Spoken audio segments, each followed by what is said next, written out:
इमाम अली अलैहिस्सलाम की खिदमत में एक शख्स आके पूछने लगा, या अली, वो कौन सी शादी है जिसमें अल्लाह की लानत बरसती है? बस जैसे ही ये पूछा गया तो इमाम अली अलैहिस्सलाम ने फरमाया, ऐ शख्स, वो निकाह ये है जिसमें लड़के वाले लड़की वालों को दुख देते हों, शर्मिंदा करते हों। तो वो पूछने लगा, या अली, वो कैसे? इमाम अली अलैहिस्सलाम ने फरमाया, ऐ शख्स, मैंने अल्लाह के रसूल से सुना कि इस जमीन पे अनकरीब एक ऐसा जमाना आएगा जब निकाह करते वक्त लड़के वाले लड़की वालों से दुनियावी दौलत का शर्त रखेंगे और इसी वजह से सैकड़ों औरतें निकाह से महरूम रहेंगी और लड़की के वालिदैन जिंदगी की जरूरत का सामान जमा करते करते मकरूज होने लगेंगे। याद रखना, यही वो अमल है जिस पे अल्लाह की लानत बरसती है। ऐ बंदाए खुदा,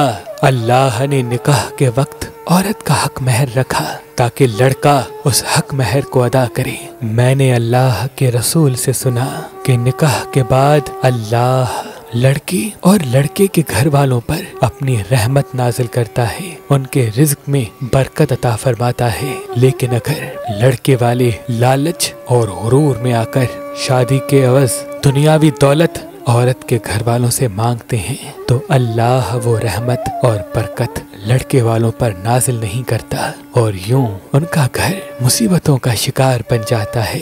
तो वो पूछने लगा, या अली, अगर कोई बाप अपनी बेटी को खुशी से कुछ देना चाहे तो? इमाम अली अलैहिस्सलाम ने फरमाया, अगर उसका दामाद मुफलिस, माजूर या गरीब हो तो दे सकता है, लेकिन अगर वो दामाद साहिब हैसियत हो और लड़की का बाप गरीब हो तो लेना मुनासिब नहीं। लड़की का बाप गरीब हो तो लेना मुनासिब नहीं। लड़की का बाप गरीब हो तो लेना मुनासिब नहीं।